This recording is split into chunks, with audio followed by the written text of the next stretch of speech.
Ainda falando sobre as suspeitas no MEC, a ministra Carmen Lúcia, do Supremo Tribunal Federal, determinou que a Procuradoria-Geral da República se manifeste sobre um pedido de investigação contra o presidente Jair Bolsonaro para saber se ele teve envolvimento no suposto caso de corrupção no Ministério da Educação.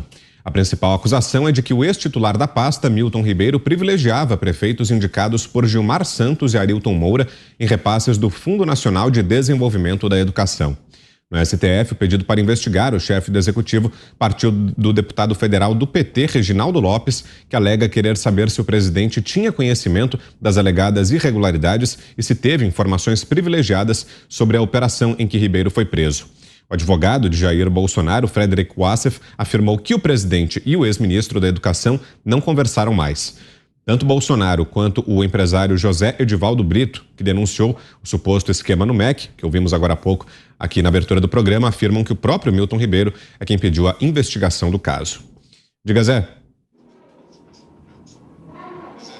O próprio presidente Jair Bolsonaro disse aqui, na live dele, de que foi procurado pelo ministro da Educação, dizendo que, desconfiava dos pastores e tal, que chegaram lá em nome do presidente, e imediatamente o presidente Jair Bolsonaro pediu a Controladoria Geral da União para investigar.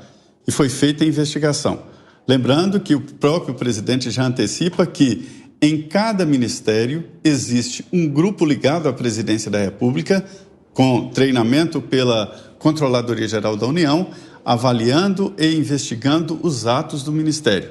Liberação de recursos, de projetos, compras e tudo, E às vezes esses profissionais não são de conhecimento dos próprios funcionários e diretores do Ministério, É um controle interno necessário que o governo instalou a partir do governo do presidente Jair Bolsonaro.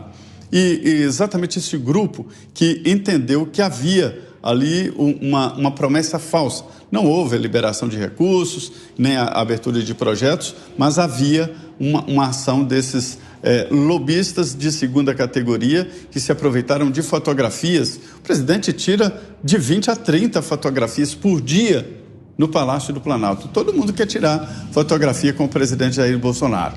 E eles têm um certo cuidado com relação a isso, mas não adianta, Então, esta é a realidade. Foi o presidente que determinou ao ministro para ir ao ministro Wagner Rosário. O assunto foi transferido para a Polícia Federal quando a investigação da Controladoria viu o seguinte, que havia um problema, mas que não envolvia funcionários do Ministério da Educação. E não há. Esses pastores aí nunca foram funcionários do Ministério da Educação. Foram candidatos, um deles foi candidato e barrado pela Casa Civil. Graças a Deus que ele não entrou para o quadro de funcionários públicos, porque a Casa Civil disse, esse não. E ele nem foi funcionar num cargo subalterno lá de DAS, salário de R$5.000. E ele foi barrado e não foi nomeado. Portanto, é isso mesmo, o ministro Milton Ribeiro que pediu a investigação, depois de conversar, levar o assunto ao presidente Jair Bolsonaro. Diga, Ana. Já pensaram no dia que não citarmos o STF? Exatamente. Nesse programa? Acho que cai um dilúvio, É um dilúvio, inunda tudo, porque todo dia é o STF, o ministro A, ministra B, ministro C. A polícia já está investigando, já está por dentro, do caso. E os ministros do STF, eles andam, na verdade, de mãos dadas com a oposição à administração, ao governo do presidente Jair Bolsonaro. E o que eles mais fazem é alimentar o consórcio. Eles precisam desse tipo de ação, como a do Randolph, como da ministra Carmen Lúcia, de outros ministros, discursos do ministro Barroso em Boston, dizendo que é o mal, nós o mal, eles o bem. Estamos numa luta do bem contra o mal, respondendo perguntas de pessoas envolvidas também no Congresso, também na política brasileira, de como vamos tirar esse presidente daí. E é isso que o consórcio precisa. Na verdade, é um trio, Os ministros do STF, a oposição política de Brasília e a velha imprensa. Esse trio está de mãos dadas e estará de mãos dadas se o presidente for reeleito por mais 4 anos. Eles precisam derrubar o presidente nessa eleição. A verdade nua e crua é essa. Bom, e antes de seguirmos o giro, vou só trazer aqui a nossa enquete que fala justamente sobre a possibilidade da CPI do Ministério da Educação. A pergunta é: você concorda com a instalação da CPI do MEC? Sim ou não? É a nossa enquete de hoje, já no ar para você lá no site da Jovem Pan, www.jovempan.com.br. Diga, Augusto. Eu dou 72 horas para a ministra Carmen Lúcia parar de se meter em política e começar a diminuir a enorme pilha de processos mais importantes que ela tem e não examina. E também ela tem meia hora para dizer se a ordem partiu novamente, para que ela fizesse isso, essa declaração, se partiu novamente do seu pai adotivo, Gilmar Mendes. Que ela faz tudo que ele manda. Agora, esse pessoal precisa voltar às revistas especializadas em questões jurídicas e dar um sossego para a gente, né?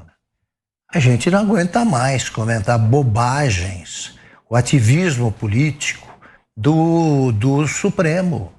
Eles não param de se meter em tudo. Agora, o que é isso? Ela quer que o presidente Bolsonaro explique se está ou não, ou que um órgão do governo explique se o Bolsonaro está metido. Mas que é isso? Quem é a Carmen Lúcia para ficar fazendo cobranças desse gênero ao presidente da República, que é chefe do Poder Executivo? Ela é uma funcionária pública do povo brasileiro que paga a lagosta, as viagens, os seminários, paga tudo. Paga tudo e ela fica dando ordens aí. Ela é funcionária pública, não foi eleita pelo povo para representá-lo. O Supremo está com uma taxa de aprovação lastimável, porque aí eles comprometem a instituição.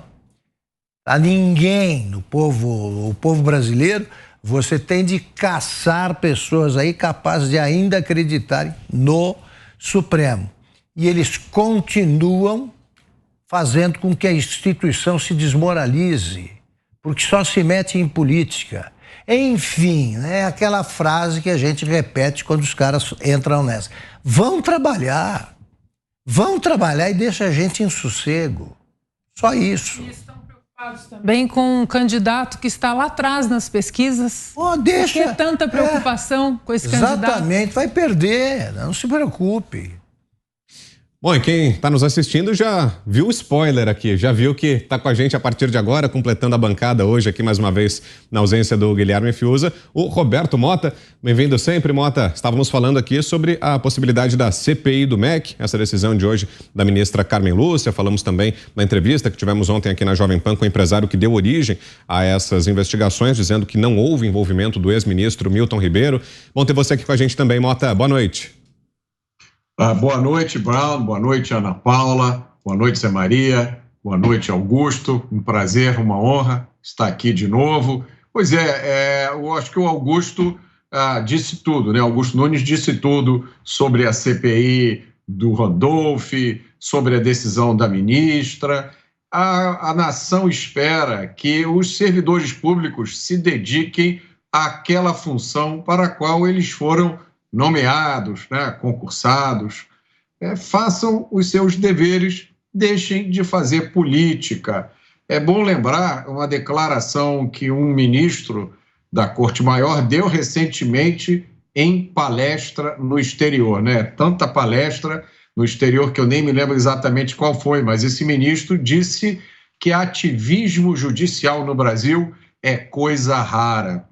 E aí eu me lembro de um livro de um escritor chamado George Steiner. O nome do livro é Linguagem e Silêncio, se eu não me engano. E em um dos capítulos ele explora a deturpação da linguagem e ele dá um aviso. Tá? É assim que começa o caminho para o totalitarismo. É característica dos regimes totalitários perverterem a linguagem, deturparem o significado do que as palavras dizem. Então, é muito importante repetir o óbvio que está na frente de todo mundo. O Brasil hoje é vítima de um ativismo judicial sem controle, sem qualquer limite. O brasileiro, o cidadão comum, não aguenta mais. Ele chegou a um ponto de ebulição e isso foi demonstrado pelos acontecimentos da já célebre palestra em Oxford. O que aquelas duas pessoas disseram lá representa muito. É preciso ouvir o que o povo brasileiro está dizendo.